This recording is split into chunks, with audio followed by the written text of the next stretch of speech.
All right. Hey, everybody. Sorry I'm a few minutes late. I was going to be a few minutes early, but of course, you have to figure that my virtual camera system decided it was going to do an update and remove that virtual camera option um, from itself. So now I have to track down how to get it back. So this is going to be a little bit different than I had planned. Say hi to my husband, Jay. He's in the background. Anyway, go ahead and comment. Hi, Carolee.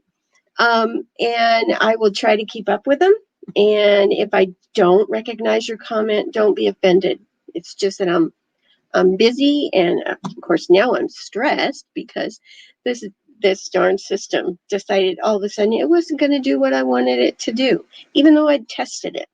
So anyway, welcome everyone. Hi, Linda. Vicky, woohoo! Hi. Anyway, hi everybody, because I'm getting a lot of them now. I just want to thank you so much for joining me and for joining. Oh, excuse me. Yeah, of course, everything is going on now. Um, I need to throw the phone out. I think I need to throw the phone out. Anyway, I am hoping that what shows up on your screen is as good as what's going to show up. I'm upside down on my screen, so I'm hoping you're not. So we're just going to work our way through this together, and I apologize in advance. So anyway, the first thing you need to do is you need to admit that you're an addict, okay? I love Halloween. I love the bright colors. I love the I don't do too scary of Halloween. I try to keep it on the cuter, whimsical side. And if Mary Jo, if you're here, I wore this shirt for you. Anyway, I didn't mean to show you that, my chest, but my shirt is in honor of Mary Jo. Anyway, so I hope you all got your prep done and all your supplies laid out. And I think that, let's see what time it is. Oh, I'll give a couple more minutes for people to join, and then we'll get going on our little Scaredy Cat exit arrow. In the meantime, I'll show you what we're doing in the next episode or meeting. Is going to be My Pet Pumpkin Jack, and all the supplies for that are on the website. And then the next project, we're going to do a garden flag. It's called Home of the Boo Boo Crew. And the supplies, except for the traditional pattern packet, they are available on the website now. I'll have the traditional pattern packet up tomorrow. And I have started working on January's project. It's a little bit creepier than I usually do, but here's a preview. So she's going to say, don't make me drop a house on you. And the background is not going to stay completely black. But anyway, so I've been working on this yesterday and today. So I hope that you'll join me in the months to come, and we'll deal with our issues together. So let me see if I can get this to focus on my project, and then we will get started. The first thing we're going to do, I'm going to pretend like none of that happened, okay? And the first thing we're going to do is we're going to take our Ponchanello. And Ponchanello is it's the stuff that's left over when they punch sequins out of the metallic ribbon. And I love this stuff. I use it on just about everything I paint because I always like to add a little bit of interest to our background. So what we're going to do is we are going to stencil these little random clusters of dots around the background of our guy. But we're going to do it with a mix of spiced pumpkin and golden straw. So we base coated the background with burnt orange and heritage brick and that stuff. So now we're just going to stencil a little bit brighter, more yellow orange on that background.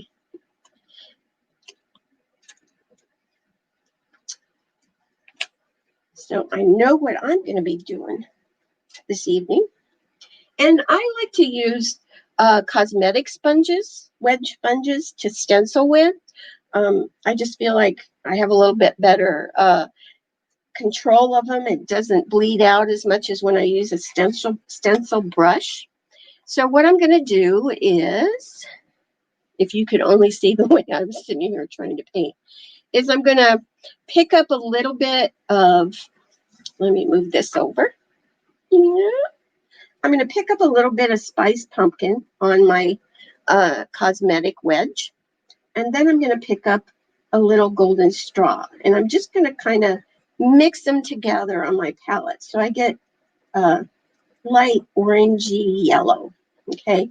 And then you want to pounce it out. You don't want to have a whole lot of paint in your sponge. Because if you do, it'll just bleed under the stencil. So now I'm just going to go around and stencil on some random clusters of dots. And they can be bright, they can be light, they don't have to be all the same opaqueness. That's my big word for the day, opaqueness. And let's go over here. And just like with anything else, you want to have an odd number of things. So maybe I'll put some up here. You can put more on, but just kind of try to have an odd collection. So 1, 2, 3, 4, 5, 6. Ooh, I need one more place. How about right here? Okay, so we've started to add interest to our background with our Punchanello. And this stuff, as you can see, I have color on it, all kinds of colors, purple. There's probably some green on there somewhere. I use it and use it and use it, so it lasts a long time. So if you bought that little $1 package from me, you've got enough to last you for a long, long time. All right, so the next thing we're going to do is we're going to take your little, if you got the little red Solo cups or the cup for the hot sauce from your favorite Mexican restaurant, I used this. It was a container that washi tape came in, and I thought it was great. So now what I'm going to do is I'm going to take this and I'm just going to run the edge through that golden straw, not the spiced pumpkin. So I want to get all the edges of this with golden straw, and then I'm just going to stamp some circles or some partial circles on my background here. And that just adds another layer of interest. So if you want to put one here, so 1, 2, 3, 4, 5, 6. Oh, here we go again. How about here? Oops, that didn't really go. You see how easy? And you can just find things from around your house that you can use to as stamps or stencils or anything. I love walking through Home Depot and finding, looking at stuff and going, oh, I think I can use that. So there we go. So this needs to dry a little bit. These things, depending on how heavily you stamped them. So if you have a heat gun, I love this Ranger heated craft gun because it's not so hot I'm going to burn the hair off my hands or the paint off my piece. But it's going to dry my stuff relatively quickly. And it's quiet. I can use it while I'm talking and it doesn't seem to bother that much. So a regular hair dryer will work. Since I can't hear you using it, it's okay. Go ahead and use your regular hair dryer. All right. So then the next thing that we're going to do is we are going to float some shading on the background. Let me get away a little bit. And that's going to be with Heritage Brick, a regular side load float of color. And I'm going to go around the cat and his tail and around the mouse. And then I'm going to go all the way around this outside edge, except not on the where the cat and mouse are. So that's going to be a regular side load float of heritage brick. And so I'm a big brush person, and like usually a 1/2 inch or a 16 is smallest brush I'll use to float with, even for teeny tiny spaces. So this is a 3/4 inch. Okay, and there's enough places that you are going to float around that you can kind of bounce around the piece and let certain areas dry. So we go here. So all the way around the cat and around the mouse in a minute. And this doesn't have to be a perfect float because we have lots of stuff that's going on top of the cat. And, you know, if it gets on him, it's okay. Let's see, where else can I go on this cat? Let's go up to this side. Trying very hard to stay on screen.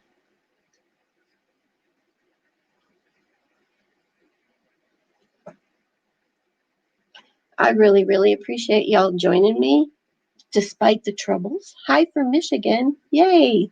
Hello, Linda. I got your message, Linda Sofranco. I'm glad I could be of help to you. So,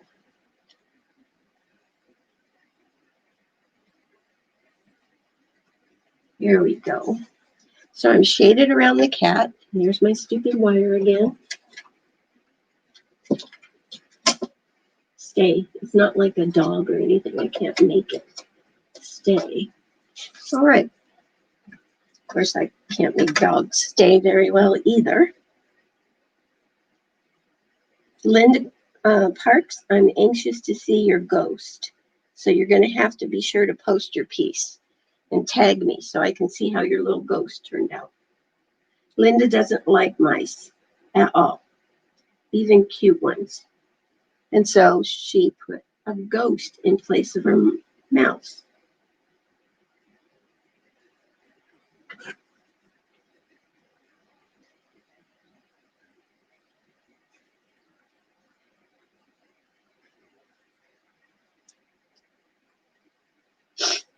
So just painting away. I think I'm getting over the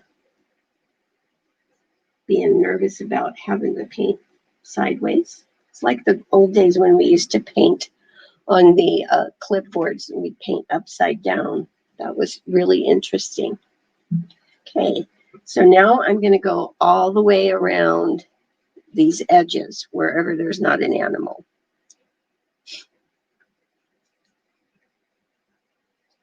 So right there, go up here. Again, you can kind of bounce around a little bit or not. And I don't know if you noticed, but when I float, it's more of a, I like to play with it. It's not a one straight line like I was taught when I was a beginner painter. I like to kind of pity pat and play with my floats to get them to soften and blend a little bit better.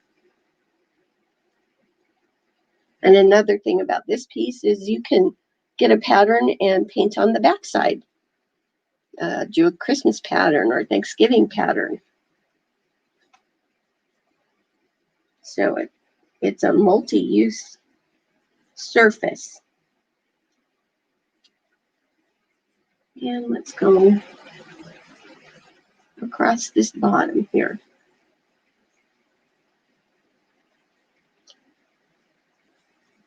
All right, almost done. All right, and you can kind of see what that did. It kind of just toned everything down, tightened up the background. And at the very end, we're going to add this border on here, which really makes it look cute. All right. Woohoo! We made it through one section. We are going to work on our little mouse. Let me see if I can get closer to him. This thing works really slow. And I'm going to turn him this way so you can see him better. So our mouse was painted with gray sky. And so what I'm going to do is I'm going to dry brush some highlighting on him with warm white. So you want to get warm white out on your palette. And he's not even on the screen. Sorry about that. So, warm white. You don't need a whole lot. And I will show you how I like to dry brush. But if you have a way that you like to dry brush, please use that way, whatever's more comfortable for you. But I always like to dry brush using a short round sable brush from Royal Langnickel. And this is a 10. And what I'm going to do to dry brush, let's see, there's my white paint. I'm going to pick up some paint on my brush, and I'm going to rub it around on my palette. I'm going to go clockwise and counterclockwise, said those opposites. And just what I'm doing is I'm working that paint into the bristles of the brush. Now, you don't have water in your brush. That's why it's called a dry brush. So we're going to swirl that around. Somebody was asking if you could show them how to side load again. Oh, sure. Okay. I will come back and show you how to side load in just a minute because we're going to do some floating on the mouse.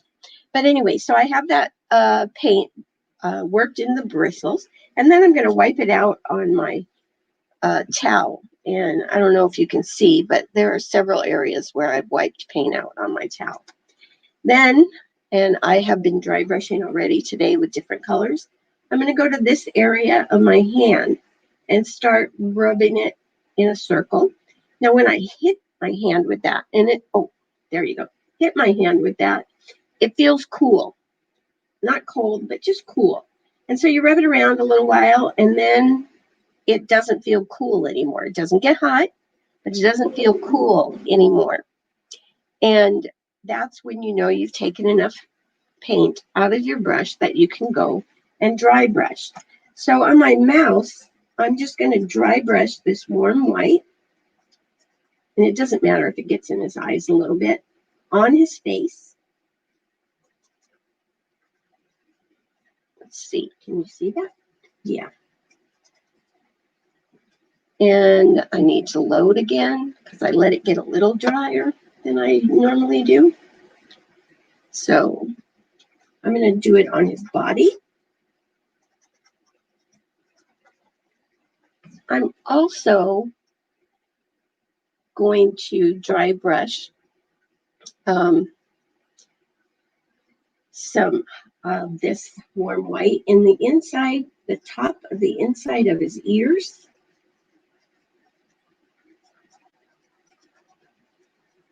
So his ears get lighter.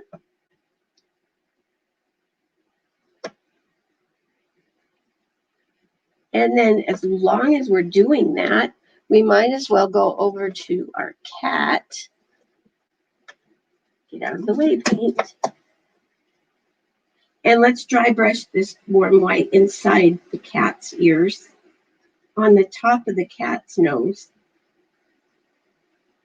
So we're just a step ahead on the cat now. All right, and back to our little mouse. Now, don't wash your brush out because then you'd have to dry it. And all we're going to do is we're going to dry brush some little cheeks. I think you can see them right here. He has little dragon fruit cheeks. If you don't have dragon fruit, you could use spice pink.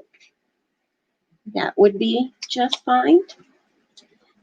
So I'm just going to pick up a little bit of dragon fruit and do the same steps, you know, rubbing it on my palette, wiping it off on my towel, and then going to my hand. Eventually, I'm going to have all those colors across the back of my hand. So I'm going to give him a couple of little cheeks, and they kind of sit right under his eyes. So you just give him a couple of little cheeks. There, cute little mouse cheeks. All right, let's float some shading in those ears and in the nose, and we'll go ahead and do that on the help. Marianne, what do you need help on? We're going to need deep burgundy. Now keep in mind, ladies, that this this recording, much to my dismay, is going to be available for replay afterwards right here on the Facebook page, and I will also put it up on my YouTube channel. So if you get lost or get behind or just want to watch, you'll be able to replay it and paint along with it, and that way you can stop it and okay, I will slow down, sorry. And you can stop it and replay things. So here's a little help with how I load my brush for floating. So what I'm going to do is I'm going to load my brush with clear water, and then I have a towel here. Let me get a little wider. And some people use paper towels. I like to use these whitewash rags that you get at Home Depot. I can wash them and use them over and over again. So I'm not sure if you can see this, but you load with water and you blot your brush. And as you blot it, you can see the water gets sucked out of that brush. And as soon as that shine of the water is gone, then that's a good amount of water to be left in your brush. Then what I do is I'm going to corner load, which is I'm just going to stick one corner of this flat brush into the paint, and I'm going to start blending it. This is called blending on my palette. And as you can see, what it's doing is it's moving that paint across the brush. You don't want it to go all the way across. You want to keep the opposite side of the brush just water. But I'm blending it in, and I'm staying in the same puddle. I see a lot of people that move all over the place. I like to just stay in the same puddle. So I'm blending it. So I'm going to get a nice, it's going to be full of paint at this end, and it's going to blend out to no paint at the other end. I hope that helped. And so what we're going to do is we're going to float this deep burgundy in the bottom of his ears. And you can make this a pretty wide float. So walk it up a little bit in his ears. Get a little tighter on him. See, I'm calming down a little bit. This camera thing got me flustered, but we will work our way through it. And now I'm going to float on this ear.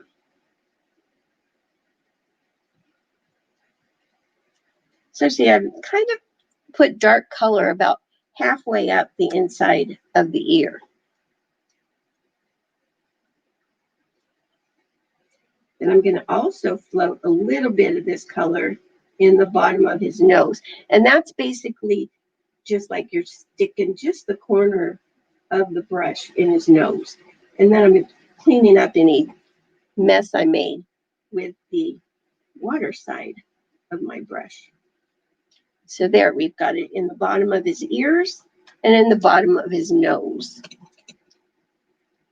So now let's go over to the cat. He wants to get into my paint like most cats do, right? So I'm going to corner load again and blend it out. And I'm going to float in the bottom of his nose.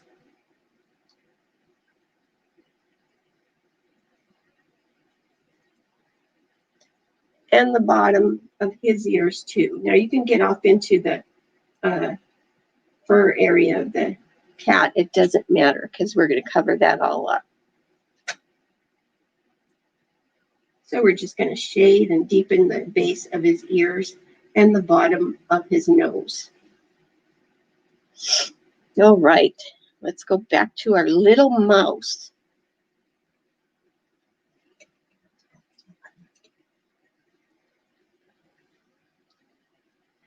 Okay, now we've painted his eyes. They look like little watermelon seeds with lamp black. So what I want to do is, we're going to float some shading on our mouse. Let's do that. So he gets shaded. Let's see here. He's going to get shaded with graphite, and you're going to touch shading in the gray part of his ears next to his head. You're going to go across the bottom of his face, and then you're going to go up the sides of his body and around his head. So that's going to be with graphite. I knocked all my paints over. So now I'm trying to find, I had them all in order. I was so organized, had them all in order of how I needed to use them. And now they're just all laying all loosey-goosey everywhere. So again, a side load float. So you corner load and blend it out. And let's do some shading right here at the base of his ears next to his head.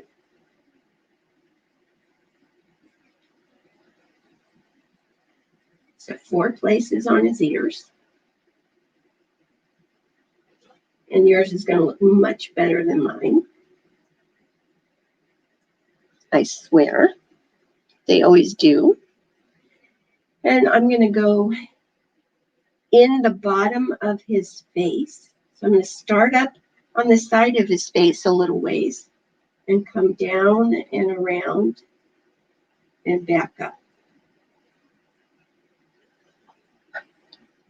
And then the next thing is to float under his chin. So you end up with a back-to-back float there.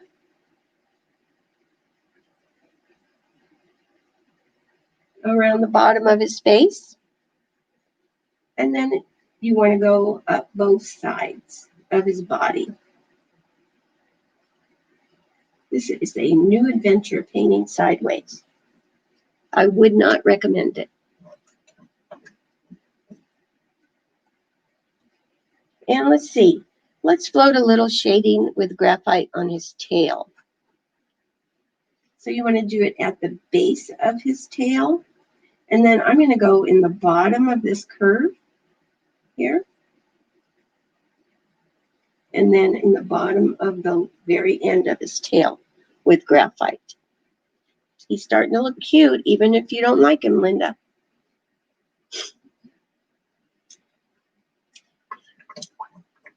Now he does have a little bit of a shadow that I'm going to line around the top of his eyes, or the long side of the top of his eyes.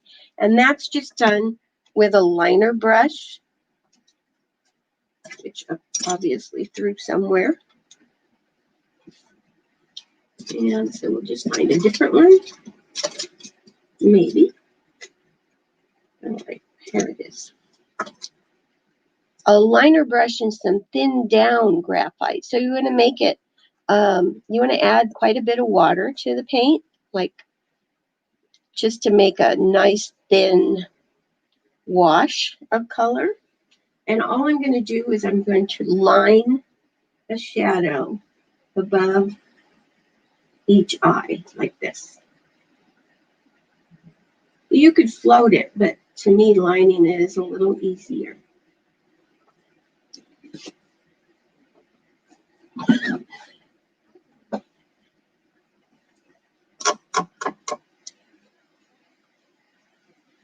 Hey, Carolyn Swayze. I noticed your package came yesterday, just in time for class.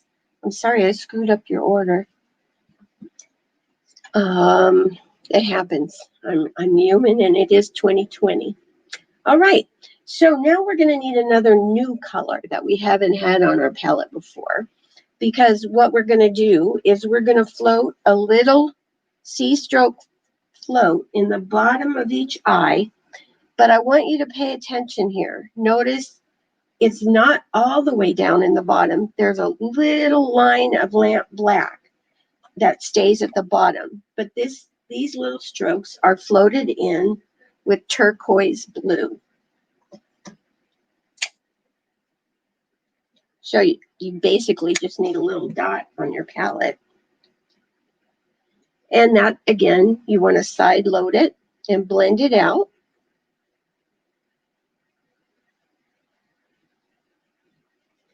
And then I'm going to just color down. I'm just going to add some blue to his eye. Now I could probably use a little more blue, so I blended that out a little more than I needed to. So I'm going to come back with some more blue on my brush and just stick a little color in the bottom of his eyes. Now he looks like one of the blind mice. Now, if you can get into your warm white, we want to add the little highlight dots in his eye, the top of his eyes with warm white. And I'm also going to line a little highlight with warm white on the top center of the gray part of his ears and also on the tail. So that's just with a liner brush and warm white. Marty the Mouse.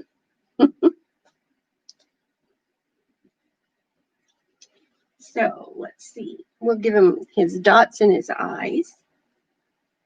I like to use a brush to add dots because it dries faster than if you use a stylus, and then I'm less likely to drag my hand through it. But I still manage sometimes. And then I'm just going to take my liner brush and line a highlight in that top part of each ear.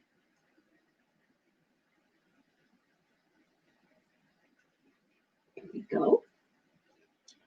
And I'm also going to line a highlight on the tail.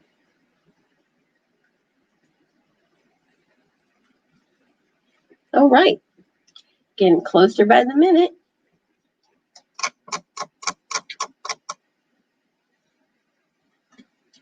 He has a couple of little, let me see, I'm not trying to make you dizzy, some little eyelashes that you just pull out from that point of his eye.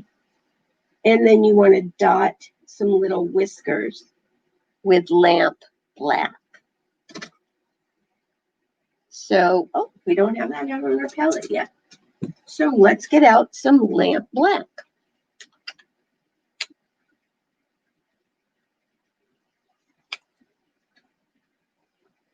And we will give him some little eyelashes. They're not big, just a couple little ones, just from that corner of his eye, or that top pointy section. That one got a little heavy, but it'll be okay.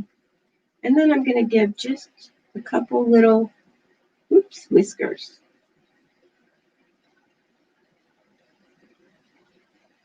Trying to dot with your brush while you're painting sideways does not work well. So we have just a couple more things to do to the mouse. And what we're going to do is we're going to thin down some graphite. And what I did is I outlined the mouse, the inside of his ears, his face, basically everything. And then you're going to line that little section down the center below his nose to form his mouth. Give him some little eyebrows and give him some little whiskers. So that's with thinned graphite.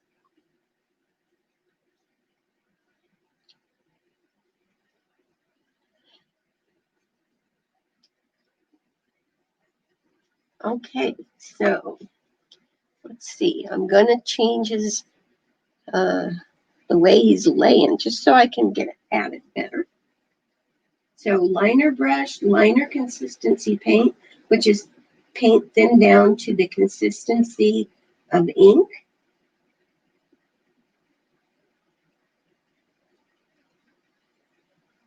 And I'm just going to thinly outline. Now, if you have trouble, like I am right now, it seems, with your liner brush, what you want to check is that you're staying up on the tip of your liner and you're keeping it as straight up and down as you can. And what you want to do is you want to watch where you're going, not where you've been. So you can anticipate those curves and changes in direction.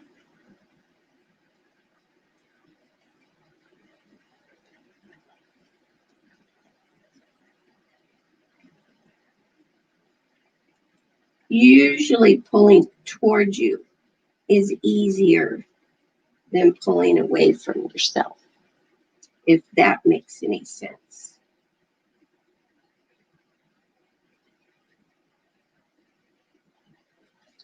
I'm seeing a lot of my San Diego friends and my Create and Connect friends. Thank you so much for joining me. I appreciate it. And thank you for hanging around. Oops, that got a little wide, but it'll be okay.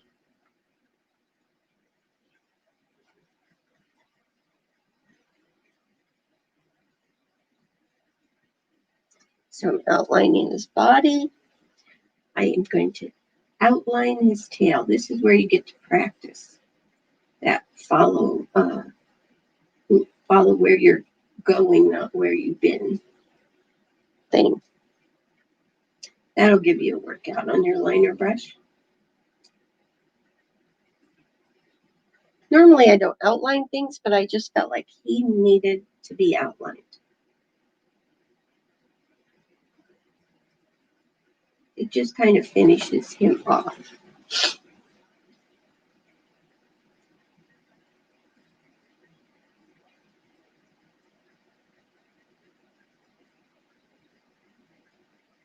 All right.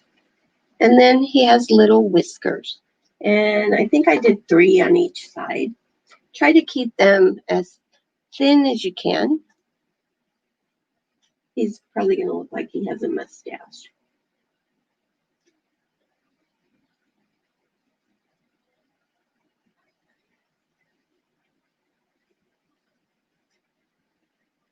And normally you would pull them the way they grow.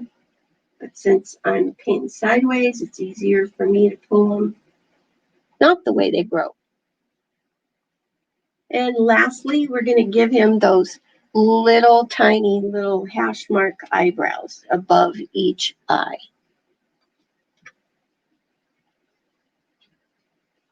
He apparently gets his eyebrows waxed, so they're very nicely trimmed. All right, so I think that we can call our little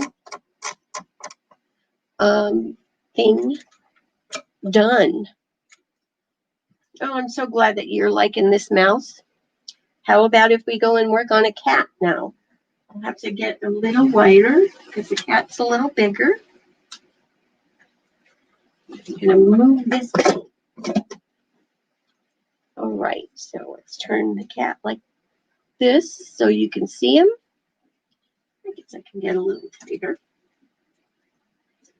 There we go. Oh. All right. So our cat was painted with graphite. And we've already taken care of the nose and the ears. So let's move, and we painted the eyes warm white. So we're going to get our dry brush out again. And you want to kind of make sure you dry it on your towel. And even though you can't see much of it, we are going to dry brush some highlighting on him just in case it peeks through. So I'm going to dry brush on his paws and forehead and just about everywhere on this little cat, including his tail, with a little bit of Indian turquoise. I know it's blue and he's a kind of black cat, but some black has a little bit of a blue tinge to it. So I'm just going to dry brush. And if it's pretty bright, that's okay. Maybe it'll peek through and it'll look really cool. Or you may be like me and you get carried away with your fur.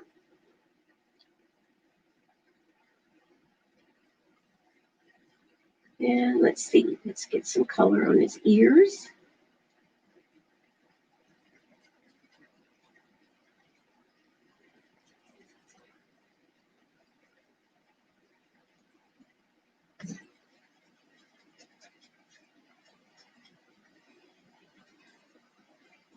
And let's go on his paws. You're allergic to cats? I think I am too. I won't tell you what happened to my cat. It's a sad story. But he looked a lot like this cat. He was kind of part Siamese, and he used to sit out in the middle of our street. We live at a T intersection, and he would sit right in the middle of the intersection and make cars go around him. I'm going to go on his chin. I'm going to go on his jowls.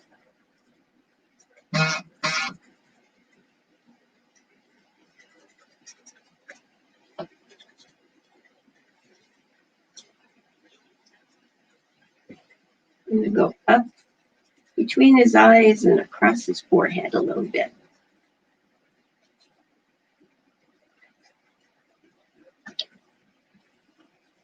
All right. And you can wash out your brush.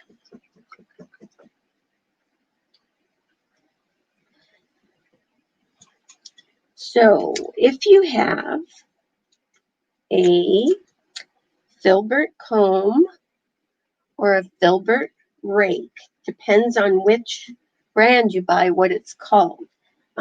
This is a Royal, so it's called a filbert comb. If you have low Cornell, it's called a filbert rake. We're going to start stroking on his fur, and we're going to do it first with thinned lamp black. So basically a rake brush or a comb brush is like using a whole lot of little liner brushes. So whenever you line, you're going to use, excuse me, liner consistency paint, which is like 80% water, 20% paint. So I'm going to do that with my filbert comb brush too. So let me get some lamp black thinned down. And I just use my brush to thin it down. So here we go. I'm making a pretty good puddle. Now, some people like to pull a glob of paint off and make a puddle over here that's detached from their main puddle.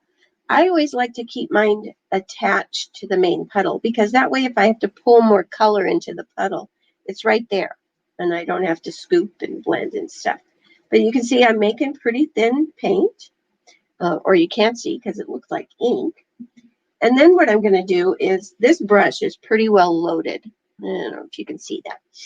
And what I like to do is blot it out a little bit because I don't want it loaded quite that much. And then I'm going to load it again, but I'm not I'm only loading the tip here, the tips. And what I'm going to do is I'm going to kind of smash that down so it spreads those bristles apart a little bit. So then, and I'm just going to demonstrate on my palette, what I like to do is, again, because it's a liner brush, you want to stay on the tips and as straight up and down on your brush as you can, and you're going to stroke on. So see, I'm getting some nice little lines, and I don't have to do them one at a time. I could do them a whole bunch at the same time. So load the ends of it and kind of spread it out a little bit. Normally you wouldn't treat your brushes like that, but for this one you do. And what I'm going to do is I'm going to start on his tail first because that's the easiest. And what I'm going to do is just kind of stroke on some black fur. And you want to make sure you stroke off the hard edge of your base paint so that you kind of blur that hard edge. You don't want it to be so noticeable. You want it to look like fur. So we're just going to come along and stroke. And I can still see some of that highlight through there. So that's a good thing. That wasn't a wasted step. So just keep, yes, it's lamp black. Thin down, liner consistency. Let me get this guy over here more.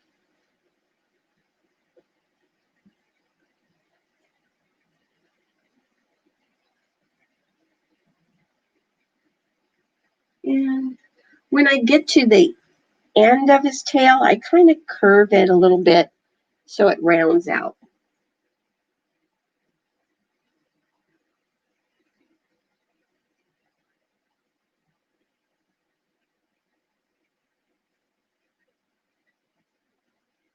All right. And as it dries, it kind of tones down a little bit. When it's wet, it looks really dark. So then, and I think if you get your pattern out, here we go. I put little arrows on your pattern so that you know which way to pull the hair. So you may want to get that out so you have those little arrows to follow. That'll be helpful. I thought that was really nice of me to do that. So I'm going to pull from above his nose. And if it gets on his eyes a little bit, that's okay. And I need to thin some more paint down.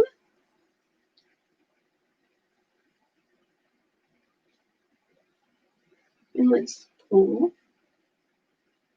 Now think like a cat. Think like cat's fur. You can go up onto his ears and pull some fur on his ears. Fuzzy ears are good.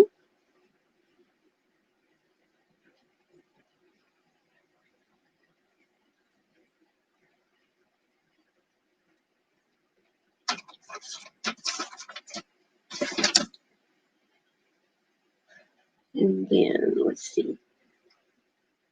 I'm going to round his face a little bit. And as I get down into this area, I'm following the direction of his face. So it's stroking it kind of down.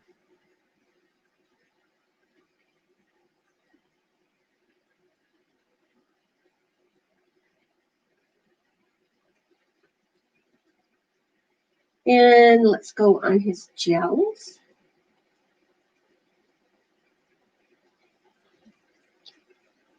Or whatever those are called. Any cat lovers out there can help me out.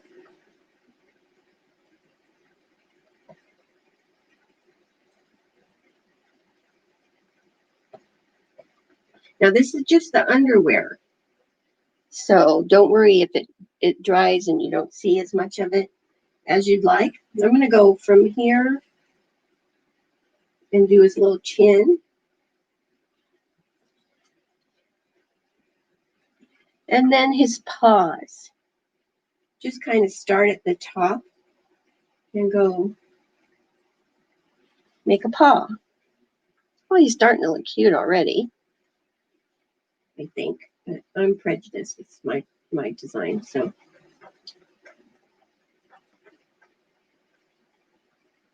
now, as I do these every month, what I want to try to do is introduce you to different little techniques. Nothing major, but just give you something that you might not have tried before. So I'm going to let that dry a little bit. And we're going to stroke on, you can start on the tail again, that should be dry. We're going to thin down graphite, and we're going to stroke on a little bit lighter value of fur. So the same way, you're going to add some water and thin that graphite paint down.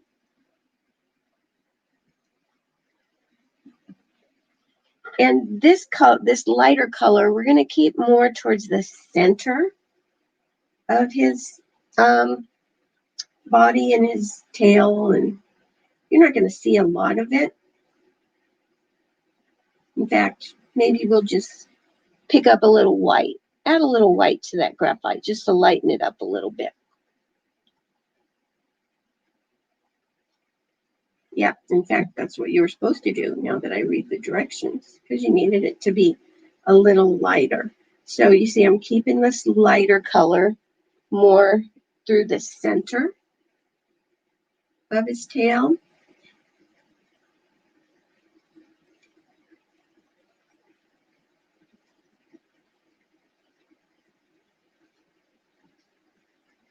So graphite plus a little touch of warm white to make a lighter value gray.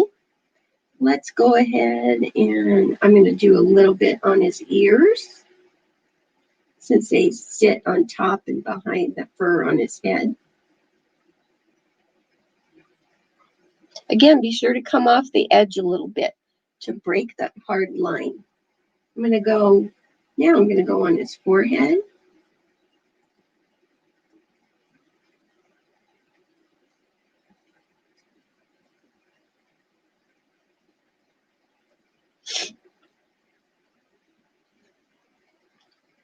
And down around his face a little bit.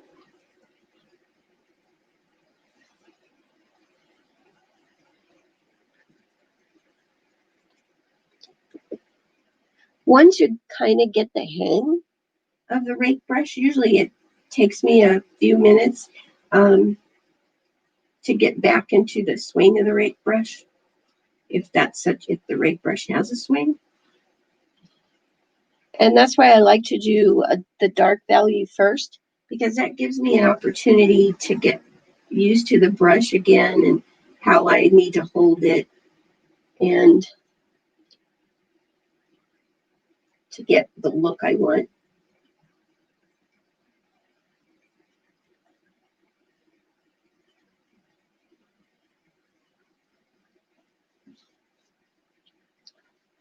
And let's see his chin.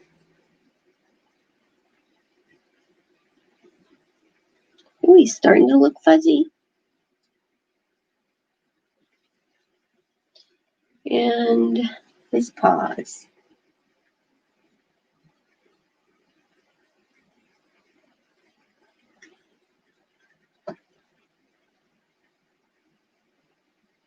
These are the same brushes that I use to do Santa beards and grass and all that kind of stuff. So if I were to have a brush set of my own, this one brush would be in it too, along with the flats that I like to use and the rounds and that kind of stuff. All right. So we still have a lighter layer to go on, but we're going to do a little bit of shading first before we put on that lightest layer. And the shading is going to be done with lamp black. So if you need to get more out, do that, or crack open your little puddle of lamp black, and let's do some lamp black shading. So again, I'll start on the tail here, and I'm just going to tuck a little bit of shading in. And it's kind of rough. I'm kind of pity-patting it in on the base of the tail. And then I'm also going to go across this inside edge.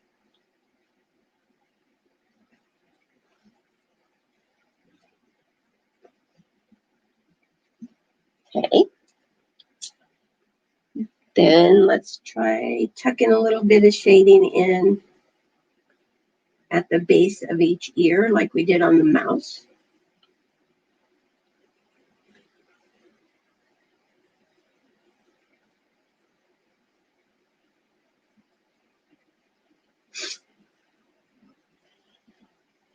Let's go around the eyes and the nose on his face. So you're on the fur, but you're going around the nose and the eyes just to set them back into the face a little bit.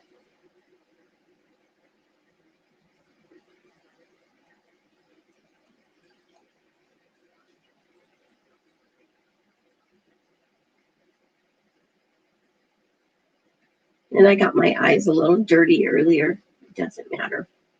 It'll be okay.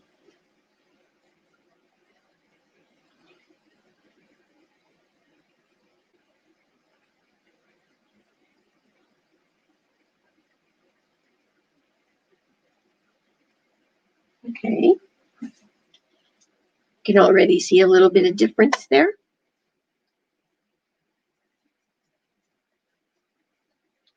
Let's go inside his mouth here. So right here, kind of like a little V.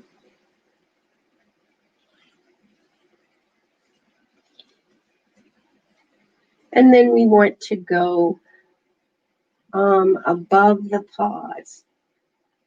So you're going to float up and around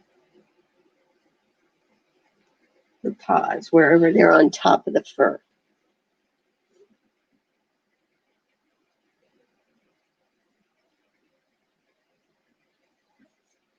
Okay.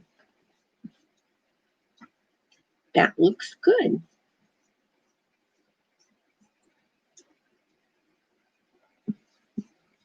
So how are we doing? Have you given up keeping up with me? Or I apologize if I'm going too fast. All right, we are going to grab our filbert comb again, and we're going to add this lighter fur.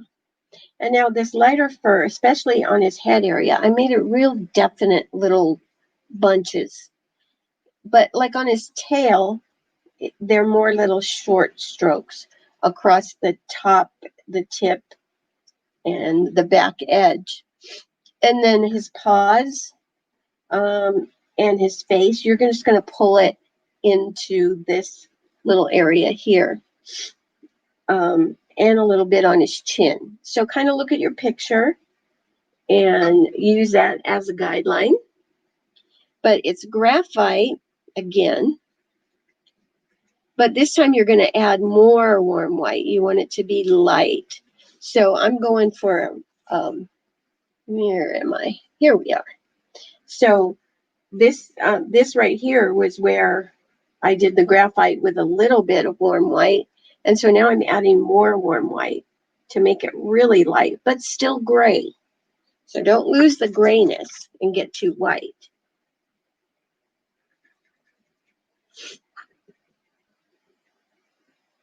So, okay. And load your brush just like you did before, blotting it out and then picking up a little on the ends and being sure to press and spread those bristles out.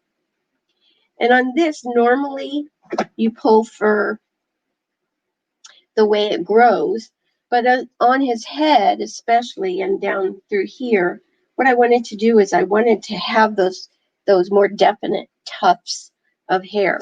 So what I did with that is I pulled from, let's get over here. I moved him. So what I did is I pulled more definite tufts from the outside in. That's a little juicy. I'm going to blot that out. A little too wet. I needed to blot it a little bit more. See, we all make mistakes.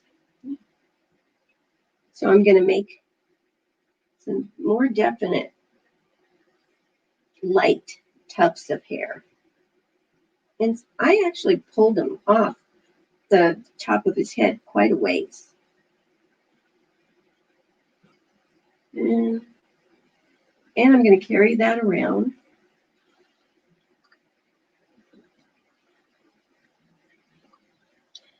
I did very, very little on the top of his ears. Just a little bit on the top of his ears.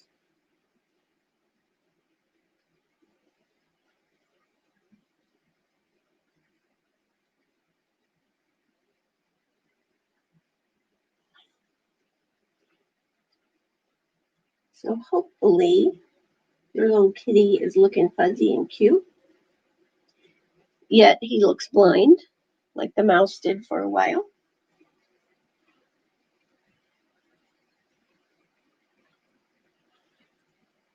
Let's pull a little here.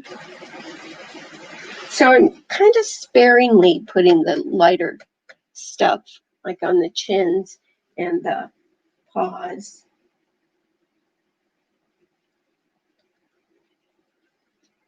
So I wanted the top of his head to stand out more than those places. Oh, let's go here a little.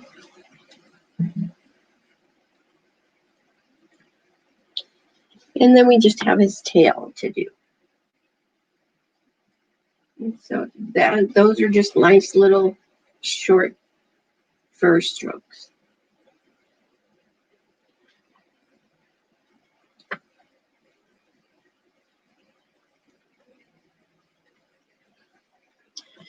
Okay, and I feel like I want to pick up a little bit more warm white and just reinforce some of these. It's completely up to you. If it gets too light for you, you can always do a wash of graphite over him.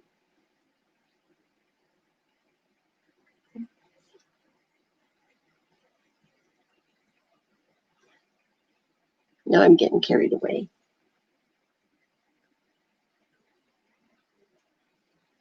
But it's more time for you to work. All right.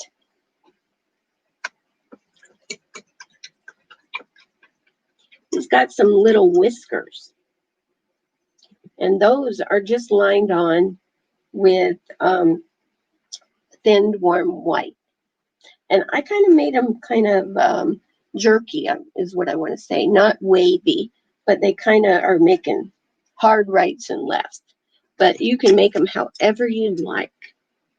But that's just thinned warm white.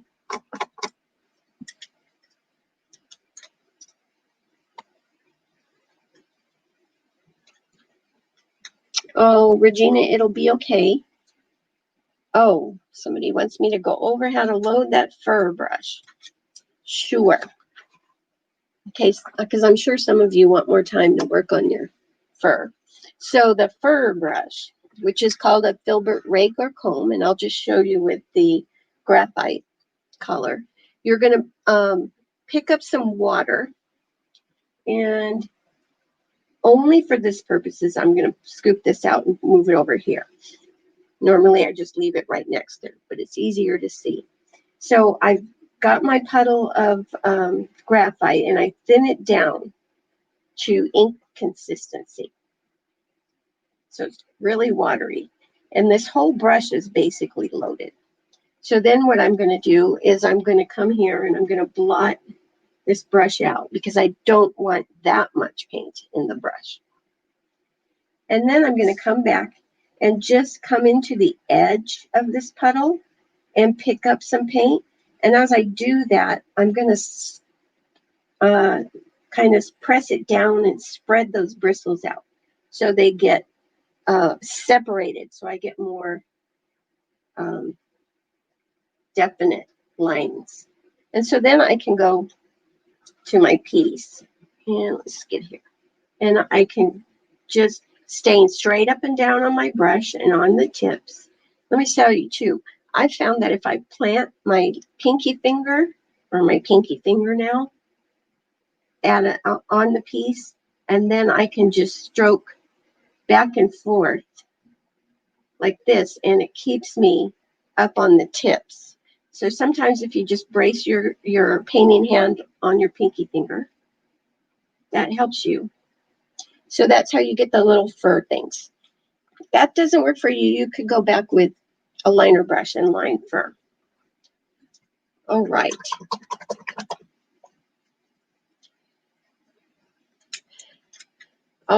So let's add some whiskers to our guy. And again, that's with thinned warm white. You're using your liner brush, so again, you're going to thin that paint down. And I'm just going to pull some little whiskers. And like I said, I'm making him kind of jerky because he's scared.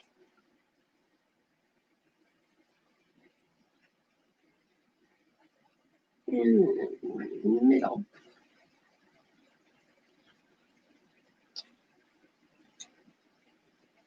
And then let's give him 3 on the other side.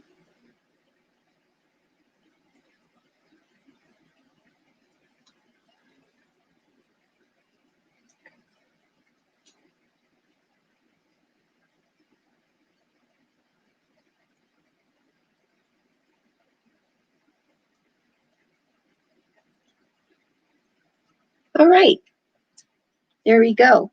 Now, as long as you have that warm white on your brush, if you got fur in your eye, not your eye, in the cat's eye.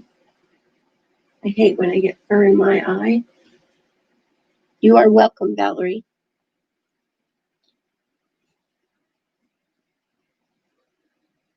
And you can just clean up that white part of his eye a little bit.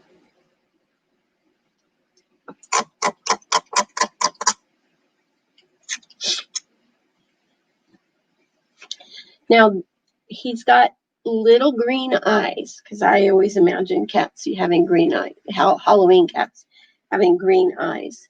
So you want to paint in a couple of green circles. You can paint in the whole circle. And let me show you something that is really handy. This is a little stencil. I think it's called Painter's Companion that Chris Hoy sells on CD Wood. And this is great to help you with painting eyes. So I think, let me see which size. Yeah. So, or even if you want to just put the pattern on for those circles, it works great for that too. Let's see. Of course, I don't have a pencil. So you can stencil his eyes in with Irish moss is the color green for the eye, or you can just paint them in. And since you might not have that stencil, I'll be fair and I will just paint in those circles. So I'm going to use him as a model for myself, or you could put your pattern on. That'd be okay too.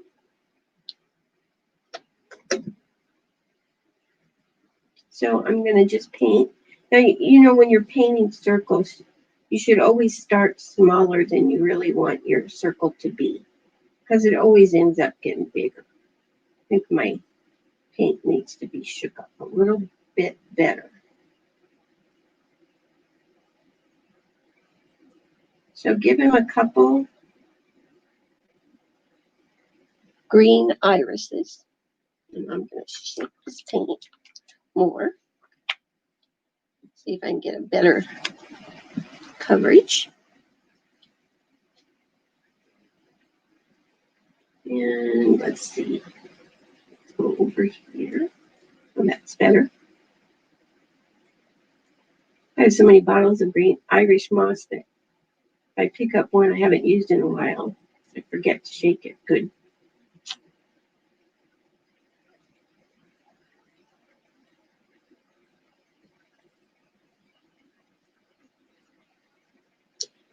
And one coat should do it, except for this eye, I used the not well shooken Irish moss because we have put a lot of stuff on top of it.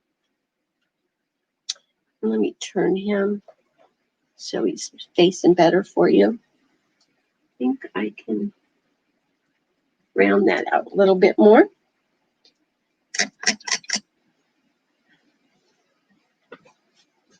So you've got 2 circles of green Irish moss. We're going to go ahead and paint his pupil in.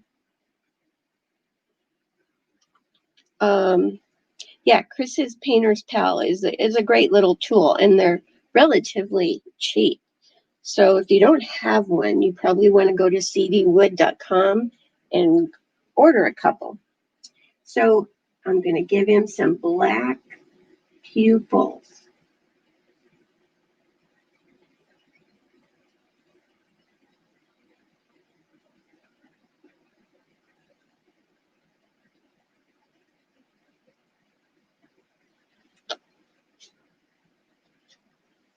So you want to keep the pupils as much in the center of that iris as you can.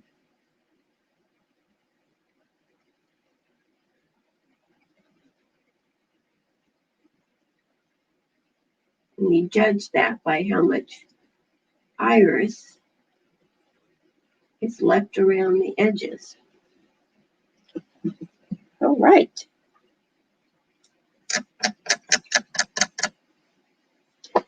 So here again, we need to let that dry.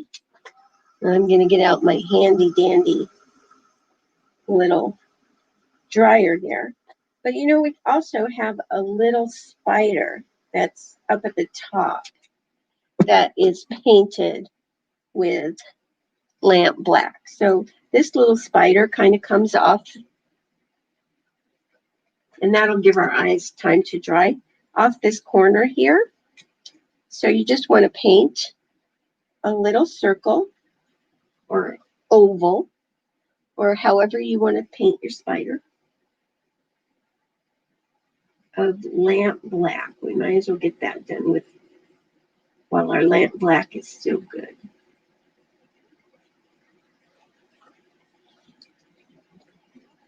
And he has 8 little legs. So I always like to start with the legs at the top, his back legs.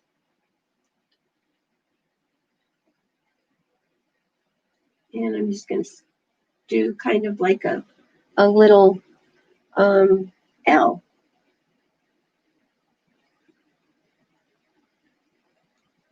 And his front legs are always a lot shorter. So now I'm going to do his other back legs.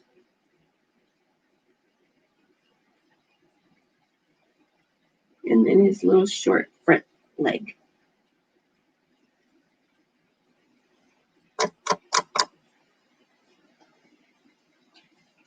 He has little warm white highlights.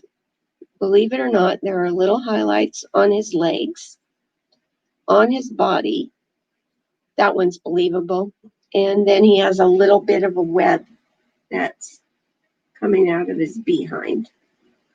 So let's add a little highlight to the right side of his body. And then just touch a little bit of warm white on each leg just to highlight it. Now, if you don't want to do that, it's okay. It's not going to make or break the piece.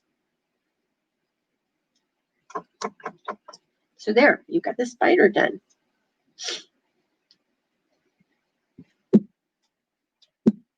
So So we can go back to his eyes. And what we're going to do is we're going to line a highlight in the iris. And I did that in the left and the outside edge of each iris. So on this, the right side, on this, the left side. And it's just a line of golden straw, which mine is all dried up. So I would bet yours is too. So just a little dot of golden straw is all you need. So I'm just going to take my liner brush and line a highlight in the right side and the left side.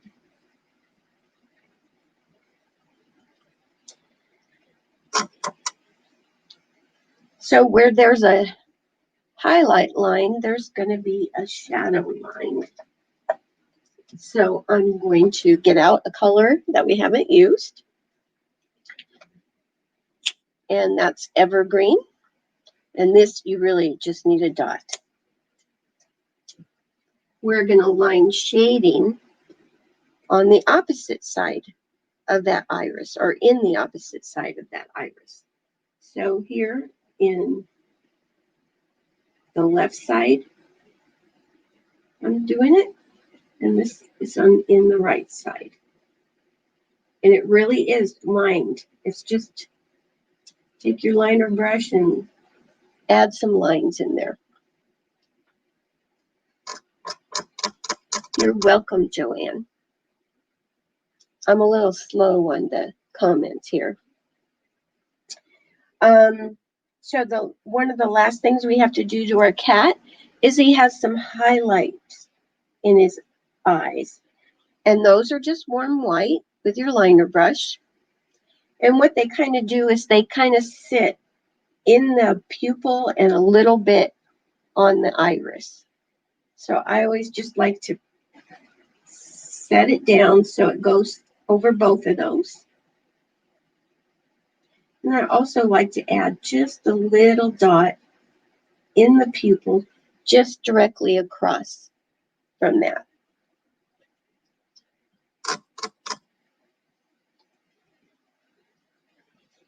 One more thing to do to his eyes that I forgot to do because we were letting them dry. So we'll let that dry. There are like 4 or 5 little warm white eyelashes that come off the sides of his eyes here. And then we're also going to outline that eye with lamp black. So let's give him some little eyelashes first, just off the edge. Nothing major, not too eyelashy.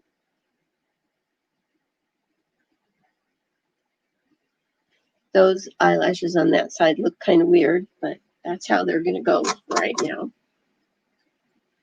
And then a very thin outline of those eyeballs with lamp black,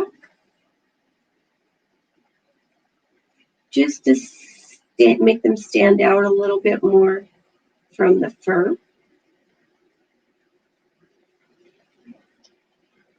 It just kind of helps to finish them off.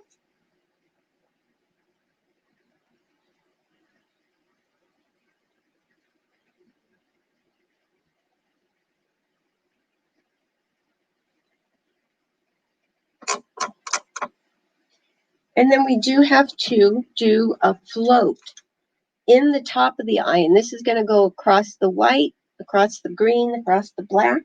It's very well blended out lamp black in the top of each eye.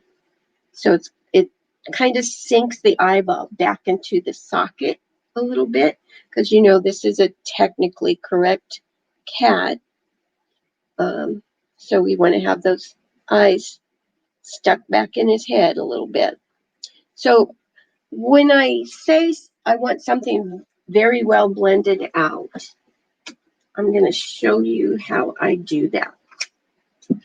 So it's a regular corner load float.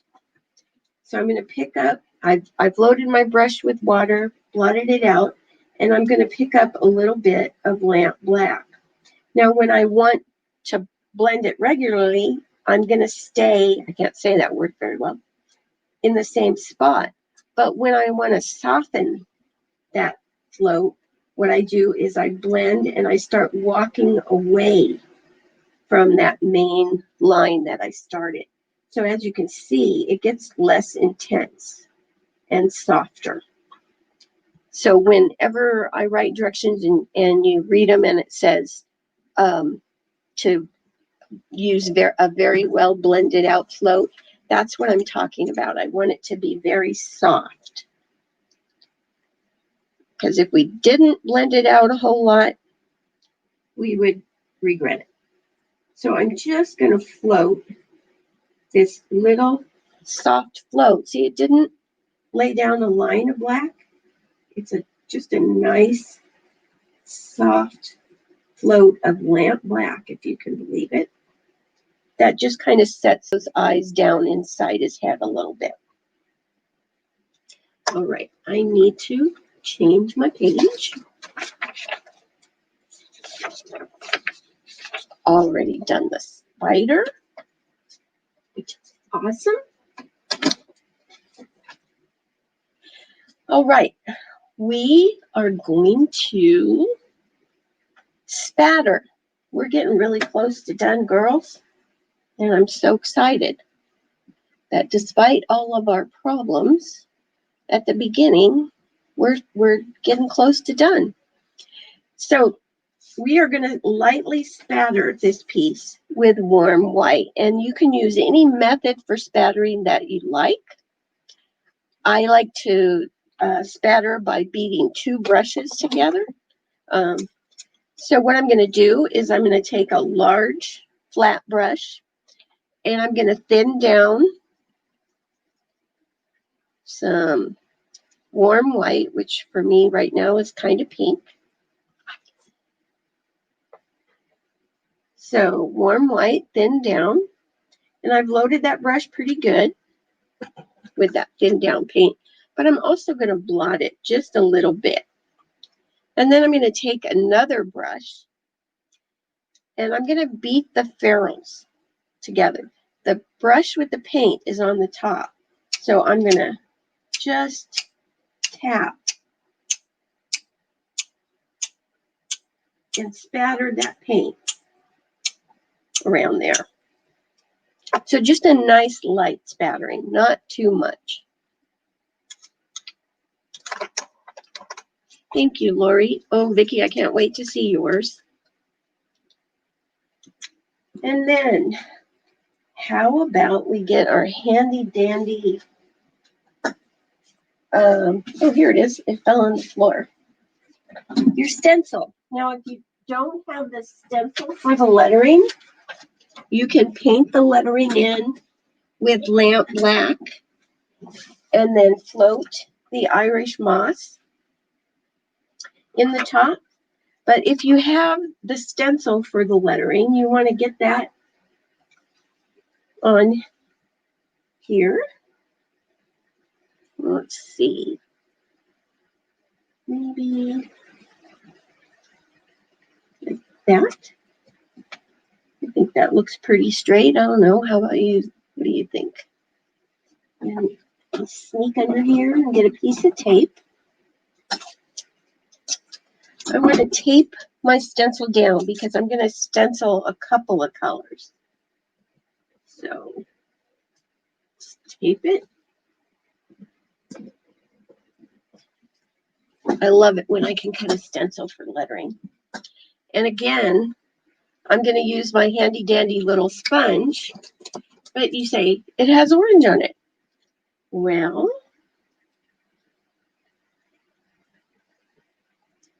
now it kind of doesn't. So I can use it. You can use them a couple times just by cutting the color part off. And our lettering is going to be stenciled with lamp black. So again, with the sponge, I'm going to pick up lamp black. I think I'm going to need a little bit more. And let's get a little tighter. Here we go.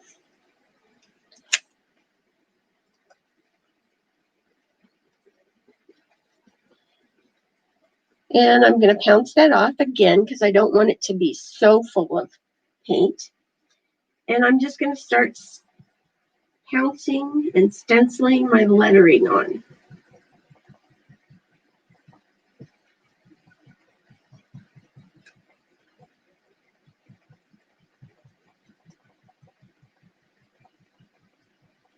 Okay, let me see what I got here. Oh, looking good. So just continue to stencil that lettering on with lamp black.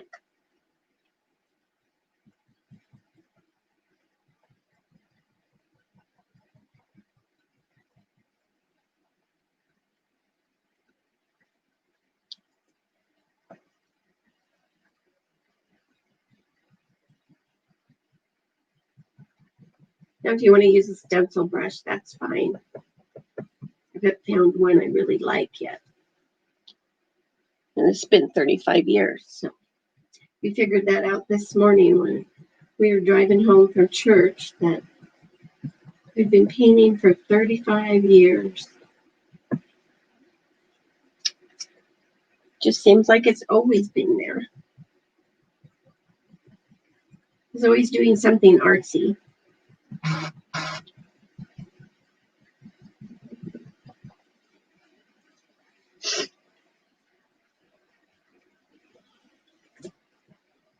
You see, I don't have a lot of a mess of paint in my sponge. By the way, I have to reload it every other letter or so.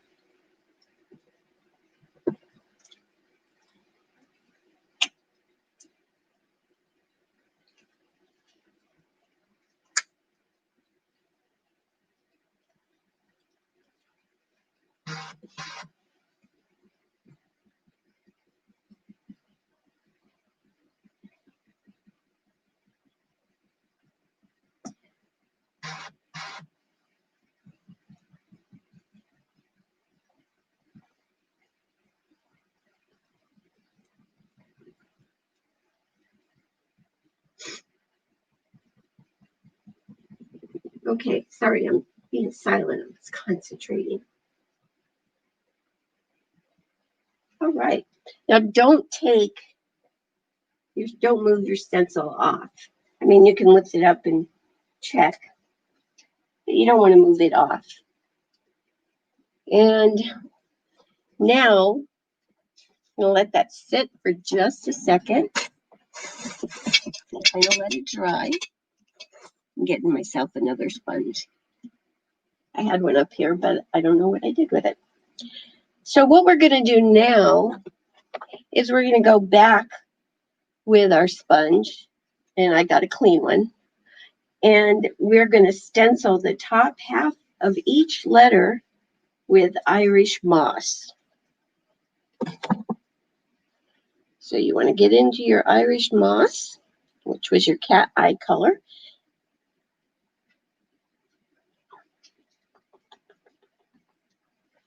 And just stencil the top half or so of each letter with that green.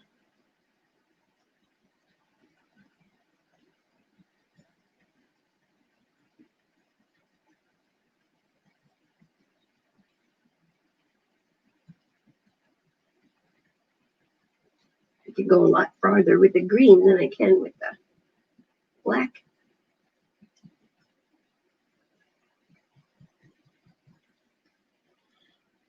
Okay, one more word.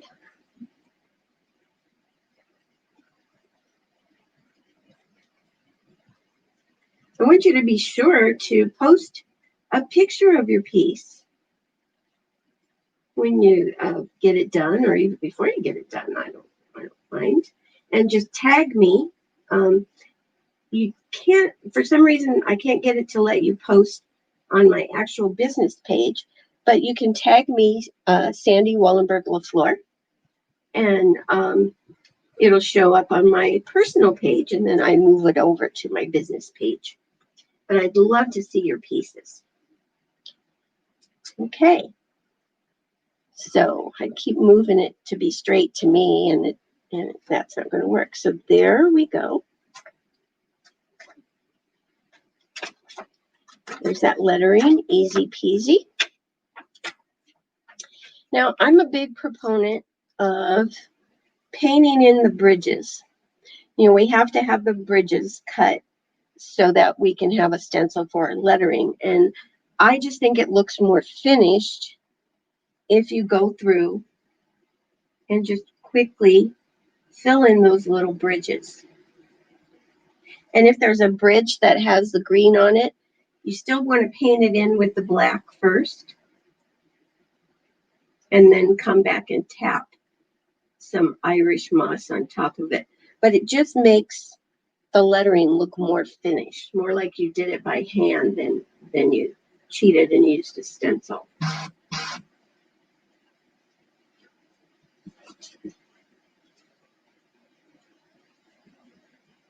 And sometimes you make the lettering a little different, but it's okay.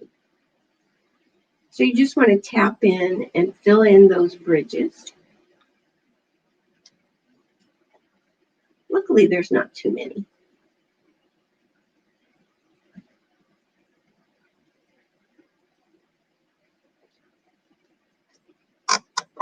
And then I'm going to come back with my liner brush and some Irish moss. And I'm just going to tap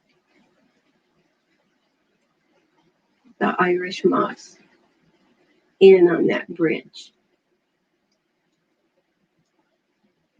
so it matches the rest of the lettering.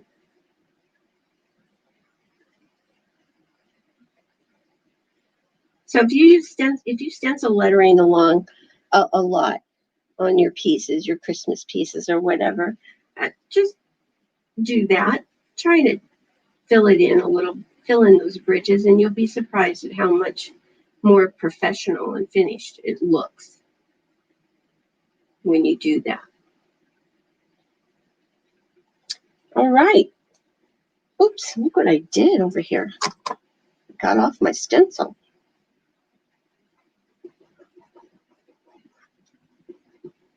There's my eraser. Spit and an eraser can do wonders. So I just licked my eraser. And I don't know what that says about my spit, but oh well. That got most of it off and it won't be that noticeable. So we have one more thing to do to the lettering, and that's going to be to line a shadow. And I do this on all my lettering. So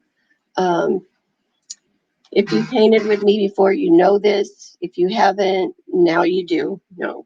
And I'm just going to take some thinned heritage brick, and I'm going to line a shadow on next to the left side and the top of each letter with that thinned heritage brick.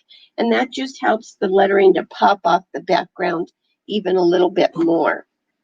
So your liner brush, some thinned heritage brick, which was the very first color we put out on our palette. No, it wasn't. I lied. It was the third color we put out on our palette. And I'm just going to go to the left of each letter on its left side, and then the top. And the top, I usually don't go all the way across the top. I usually just go like halfway across the top. But that just kind of helps to finish the lettering off. And so left side of the C.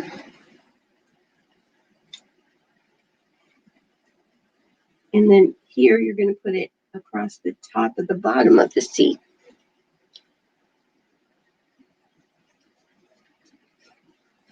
I forgot the bottom of the D.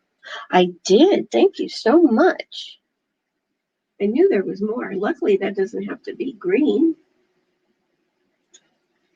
So, see, that was really noticeable, right? Thank you so much. Linda.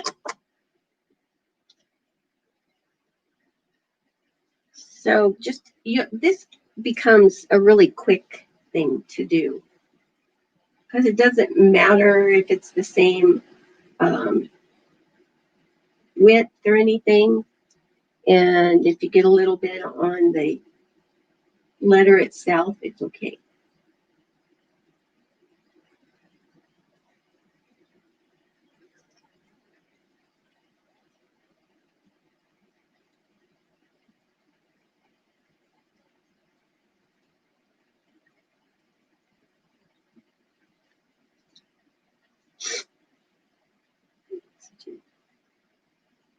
I wish I would have used shorter words, but I guess they wouldn't have worked as well.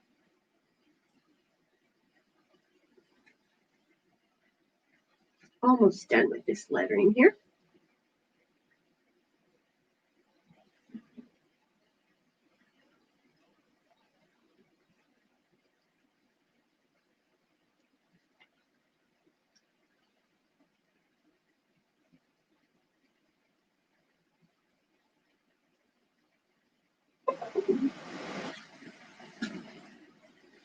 Okay, and you're welcome, Marie. Are you leaving me?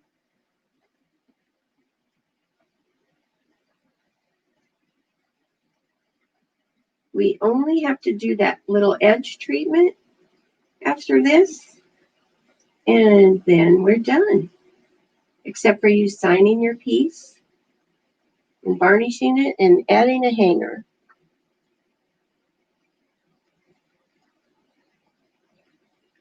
All right, so there, I've got the lettering done. So now I'm going to add this this little ragged, I call it a ragged edge on the side. And the way I do that is I take a flat brush and I corner load it with lamp black. And it's really not, you don't blend it out like you're going to float or anything. You just kind of tap it to squish it through the bristles a little bit.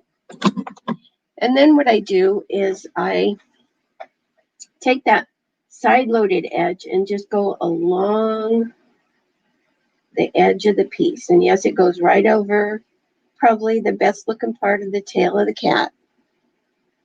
But you just do this all the way around. And it's just kind of, I don't know, I just like the finish that it gives to pieces. So that's what we're going to do all the way around this arrow. And you just kind of squiggle it to give it waves and dips and everything. And just keep picking up more full strength lamp black as you go.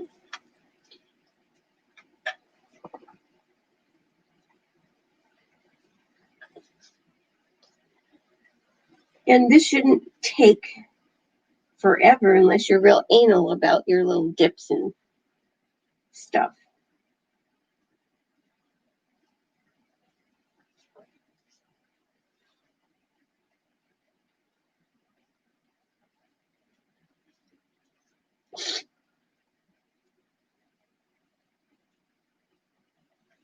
But I think it gives it a nice finish rather than just a plain old edge. So kind of like the Ponchanello that I use in just about everything I paint, I kind of use this edging on a lot of stuff too. And it'll probably be that way until I grow tired of it and find something else.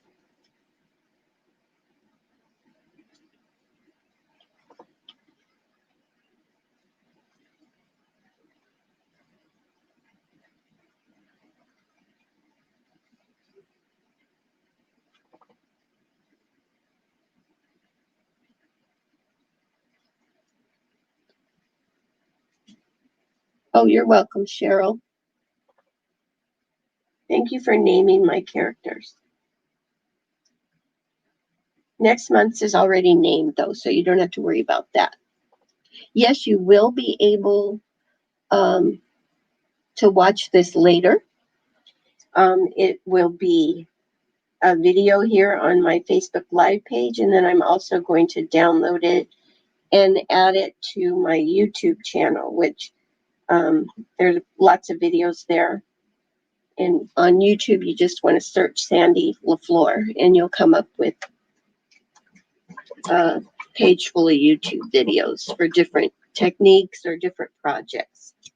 Okay, one more thing.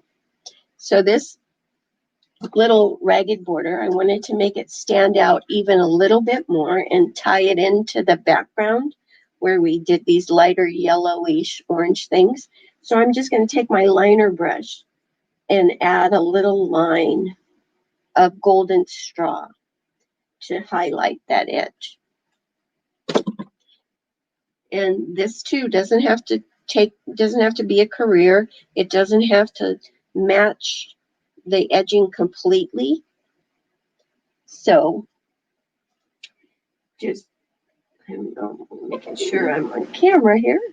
I'm just going to add a little edge to that black ragged edge with golden straw.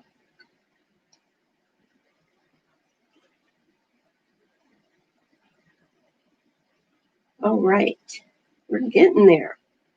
Just a couple more lines and we can call this puppy, well, kitty done.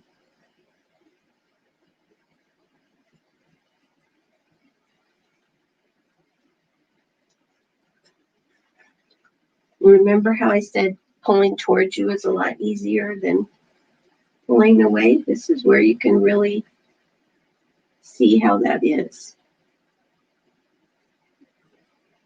And see how nicely that yellow line kind of pulls you into the center area a little bit where those golden straw circles are.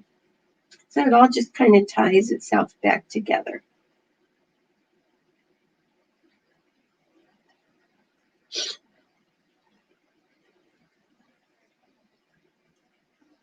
Two more sides.